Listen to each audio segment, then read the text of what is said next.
Hello friends, कैसे हो आप लोग। आइए आज फिर से आज का करंट अफेयर्स शुरू करते हैं।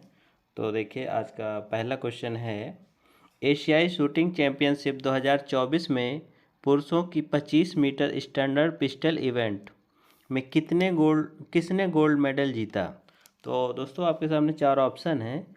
योगेश सिंह, दूसरा ऑप्शन है विजयवीर सिद्धू, तीसरा ऑप्शन है ओम प्रकाश, चौथा ऑप्शन है आपके सामने सौरभ चौधरी। दोस्तों, चार ऑप्शन दिए हुए हैं, इनमें से करेक्ट आंसर क्या होगा, गैस कीजिए आप लोग भी क्या होगा इसका आंसर। मैं आपको बता दें तो इसका करेक्ट आंसर है योगेश सिंह। इंडोनेशिया में के जकार्ता में आयोजित एशियाई शूटिंग चैंपियनशिप 2024 में पुरुषों की 25 मीटर, दोस्तों कितना, 25 metre 25 metre standard pistol event में भारत के निशानेबाज योगेंद्र सिंह ने गोल्ड मेडल जीता हुआ है। दोस्तों, किसने जीता है, योगेश सिंह ने गोल्ड मेडल जीता हुआ है। और साथ ही इसी स्पर्धा में मंगोलियाई निशानेबाज ने इसी स्कोर के साथ रजत पदक जीता है। तो दोस्तों, पहला अपना भारत ने गोल्ड जीता है, उसके बाद मंगोलियाई निशानेबाज ने रजत पदक जीता है। और वहीं कजाकिस्तान के निकिता चिरुयुकिन ने, किसने दोस्तों, निकिता चिरुयुकिन ने 568 पॉइंट के साथ कांस्य पदक जीता है। दोस्तों, इस शूटिंग चैंपियनशिप का मैंने बता दिया कि गोल्ड इंडिया ने जीता। और किसने जीता, योगेश सिंह ने जीता। दूसरा, मंगोलियाई निशानेबाज ने रजत पदक जीता है और कजाकिस्तान के निशानेबाज ने 568 पॉइंट के साथ कांस्य पदक जीता है। आइए दूसरे क्वेश्चन पे आते हैं। दूसरा क्वेश्चन है, हाल ही में सिक्योर आर्मी मोबाइल, देखिए दोस्तों, सिक्योर आर्मी मोबाइल इकोसिस्टम संभव, शॉर्ट नेम है इसका संभव, को किसने लॉन्च किया है। ऑप्शन ए है इंडियन नेवी, ऑप्शन बी है इंडियन एयरफोर्स, ऑप्शन सी है इंडियन आर्मी, ऑप्शन डी है इंडियन कोस्ट गार्ड। दोस्तों, इसका करेक्ट आंसर है इंडियन आर्मी। इंडियन आर्मी ने सिक्योर आर्मी मोबाइल इकोसिस्टम संभव को लॉन्च किया है। मैं इसका डिटेल आपको बता देता हूँ। भारतीय सेना ने चलते फिरते त्वरित कनेक्टिविटी के साथ स्वदेशी रूप से विकसित एंड टू एंड सुरक्षित मोबाइल इकोसिस्टम विकसित किया है, जिसे संभव, इसका इंग्लिश में है SAMBHAV, संभव secure army mobile Bharat version. इसका फुल फॉर्म है, फिर से मैं बता देता हूँ, सिक्योर, शॉर्ट में इसको लिखते हैं SAM, संभव, फुल फॉर्म है इसका secure army mobile Bharat version. इसे शिक्षा और उद्योग के राष्ट्रीय उत्कृष्टता केंद्रों के सहयोग से विकसित किया गया है। यह स्वदेशी रूप से विकसित secure end to end mobile ecosystem है। इसका विकास 5G टेक्नोलॉजी पर किया गया है। किस पे किया गया दोस्तों, 5G टेक्नोलॉजी पर इसका विकास किया गया है संभव का। इसे इंडियन आर्मी ने लॉन्च किया है। आइए अगले क्वेश्चन पे आते हैं। अगला क्वेश्चन है, भारतीय सेना दिवस प्रतिवर्ष कब मनाया जाता है। दोस्तों, ये सबको शायद पता होगा, भारतीय सेना दिवस 15 जनवरी को मनाया जाता है। इसके पीछे के बता देता हूँ। ये दिवस 1949 में भारतीय सेना के पहले भारतीय प्रमुख जनरल KM करियप्पा की नियुक्ति की वर्षगांठ के प्रतीक के रूप में मनाया जाता है। तो पहले भारतीय जनरल कौन थे, भारतीय प्रमुख general KM Cariappa, KM Cariappa.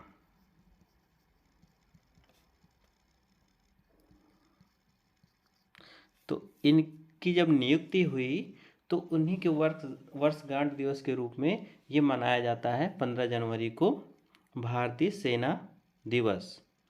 और आगे मैं बता दूं आपको कि 2024 में भारतीय सेना दिवस का थीम जो था वो था राष्ट्र की सेवा। क्या था दोस्तों, इस साल का जो थीम था वो था राष्ट्र की सेवा, राष्ट्र की सेवा। ये भारतीय सेना दिवस 2024 का थीम है। इंग्लिश में इसको कहेंगे in service of the nation. और आपको इसके साथ मैं आपको ये भी बता दूं कि भारतीय सेना के प्रमुख इस समय कौन है, मनोज पांडे जी हैं।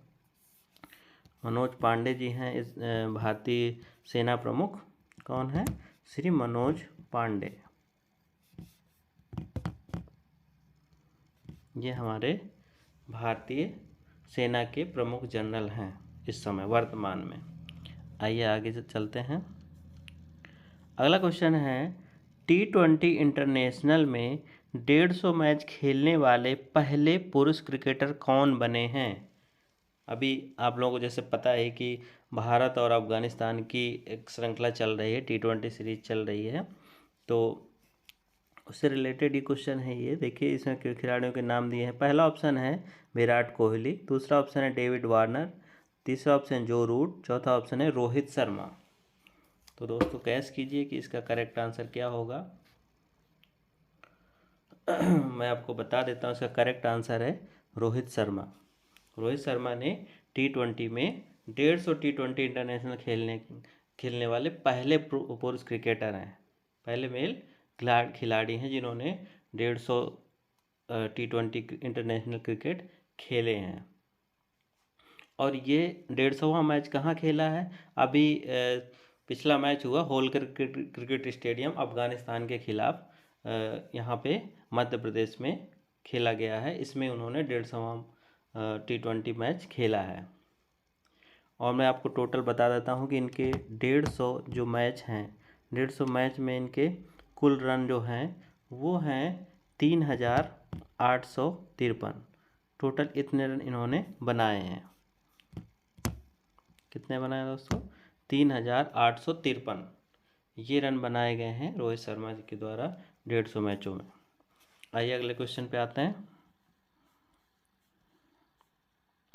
इंटरनेशनल कैमल फेस्टिवल का आयोजन राजस्थान के किस शहर में किया गया। ऑप्शन ए है Udaipur, option B Jaisalmer, option C Bikaner, option D है जयपुर। तो इसका करेक्ट आंसर है बीकानेर। ऑप्शन सी करेक्ट है, बीकानेर में इंटरनेशनल कैमल फेस्टिवल का आयोजन किया गया है। और इसकी शुरुआत हेरिटेज वॉक के साथ की गई। हेरिटेज वॉक रामपुरिया हवेली से शुरू हुई और शहर की मुख्य सड़कों से होकर राव बीका जी की टेकरी पर समाप्त हुई। दोस्तों ये इस बार का है, जो हुआ वो मैंने आपको बता दिया कि कहाँ से हेरिटेज वॉक रामपुरिया हवेली से शुरू होके राव बीका जी की टेकरी पर समाप्त हुई थी।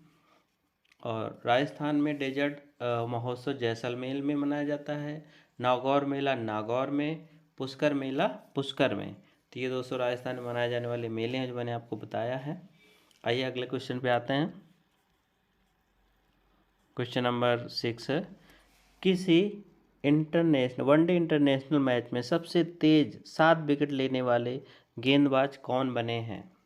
ऑप्शन ए है शिवम दुबे, ऑप्शन बी है रविंद्र जडेजा, ऑप्शन सी है वनिंदु हसरंगा, ऑप्शन डी है एडम जंपा। तो ये 4 खिलाड़ी दिए हैं दोस्तों। आपको पता होगा शिवम दुबे ये कहाँ के हैं, अपने इंडियन खिलाड़ी हैं, इंडिया के हैं। और रविंद्र जडेजा जी ये भी अपने इंडिया के हैं। और वनिंदु हसरंगा तो आप लोग बताइएगा कि कहाँ के खिलाड़ी हैं। वैसे चलिए आप लोग कमेंट में बताइएगा कहाँ खिलाड़ी हैं। चौथा इसमें दिया है एडम जंपा, ये ऑस्ट्रेलिया के खिलाड़ी हैं। तो ये रहा कहाँ के खिलाड़ी हैं बता दिया। अब आप इसका आंसर गैस कीजिए क्या होगा। इसका सही आंसर है वनिंदु हसरंगा। इन्होंने सबसे तेज 7 रन हासिल किए हैं 19 रन देके। इनके कैरियर का सर्वश्रेष्ठ प्रदर्शन है। 19 रन देके इन्होंने 7 विकेट हासिल किए हैं वनडे इंटरनेशनल में। और ये किस टीम के खिलाफ हासिल किया है, ये जिम्बाब्वे के खिलाफ हासिल किया है कोलंबो के मैच में। कोलंबो में मैच हुआ था, इसमें जिम्बाब्वे के खिलाफ इन्होंने 7 विकेट लिया है। आइए अब अगले क्वेश्चन पे आते हैं। क्वेश्चन नंबर 7 है, प्रसिद्ध शास्त्रीय गायिका प्रभा आत्रे किस घराने से थी जिनका हाल ही में निधन हो गया है। ऑप्शन ए है ग्वालियर घराना, ऑप्शन बी पटियाला घराना, ऑप्शन सी है किराना घराना, ऑप्शन डी है रामपुर घराना। दोस्तों इसका करेक्ट आंसर है सी किराना घराना। हमारी प्रख्यात शास्त्रीय गायिका और पद्म विभूषण अवार्ड से सम्मानित प्रभा आत्रे का 92 वर्ष की आयु में निधन हो गया है। प्रभा आत्रे हिंदुस्तानी शास्त्रीय संगीत के किराना घराने से जुड़ी हुई थी। वर्ष 1991 में उन्हें संगीत नाटक अकादमी पुरस्कार से सम्मानित किया गया। साथ ही उन्हें पद्मश्री, पद्म भूषण, राष्ट्रीय कालिदास पुरस्कार और टैगोर अकादमी रत्न पुरस्कार, ये सब अवार्ड इनको मिल चुके हैं। आइए अगले क्वेश्चन पे आते हैं हम। क्वेश्चन नंबर 8 है, मकर संक्रांति, पोंगल, उत्तरायण, माघ बिहू त्यौहार का क्या महत्व है? 4 ऑप्शन दिए हुए हैं। पहला ऑप्शन दिया है ग्रीष्म ऋतु का अंत, दूसरा है मानसून की शुरुआत, ऑप्शन सी है सर्दी की समाप्ति और लंबे दिनों की शुरुआत, ऑप्शन डी है वसंत का उत्सव। तो दोस्तों इसका करेक्ट आंसर है सी सर्दी की समाप्ति और लंबे दिनों की शुरुआत। जैसे मकर संक्रांति, पोंगल, उत्तरायण, माघ बिहू 15 जुलाई 2024 को देश के विभिन्न हिस्सों में मनाया गया है। ये त्यौहार सर्दियों के अंत और लंबे दिनों की शुरुआत का प्रतीक माने जाते हैं। आइए अब अगले क्वेश्चन पे आते हैं। विश्व आर्थिक मंच की 54वीं यानी कि 54वीं वार्षिक बैठक कहाँ हो रही है? New York USA, Paris France, Davos Switzerland, Tokyo Japan. तो इसका करेक्ट आंसर है दावोस स्विट्जरलैंड। यहाँ पे विश्व आर्थिक मंच की 54वीं वार्षिक बैठक हो रही है। और ये कब शुरू हुई है? ये 15 जनवरी को शुरू हो गई है। ठीक है दोस्तों, आइए अगले क्वेश्चन पे आते हैं।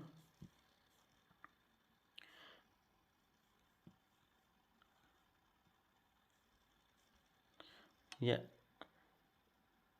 देखिए अगला क्वेश्चन है, विश्व आर्थिक मंच की 54वीं वार्षिक बैठक का विषय क्या है? इसका विषय क्या है? ऑप्शन ए है वैश्विक चुनौतियां, ऑप्शन बी है विश्वास का पुनर्निर्माण, ऑप्शन सी है तकनीकी प्रगति, ऑप्शन डी आर्थिक समृद्धि। 4 ऑप्शन दिए हुए हैं दोस्तों। इसका करेक्ट आंसर विश्वास का पुनर्निर्माण, ये इसका करेक्ट आंसर है। और इसको दूसरे शब्दों में पुनर्निर्माण ट्रस्ट कहा जाता है। जो सब्जेक्ट है जो नई प्रौद्योगिकियों द्वारा प्रस्तुत अवसरों की खोज और निर्णय लेने और वैश्विक साझेदारी पर उनके प्रभाव पर केंद्रित है। तो ये दोस्तों आज की क्विज रही। अगर क्विज आपको पसंद आई हो तो चैनल को लाइक कीजिएगा, सब्सक्राइब कीजिएगा, शेयर कीजिएगा और इसी तरह से डेली क्विज आपको मिलती रहेगी। धन्यवाद दोस्तों।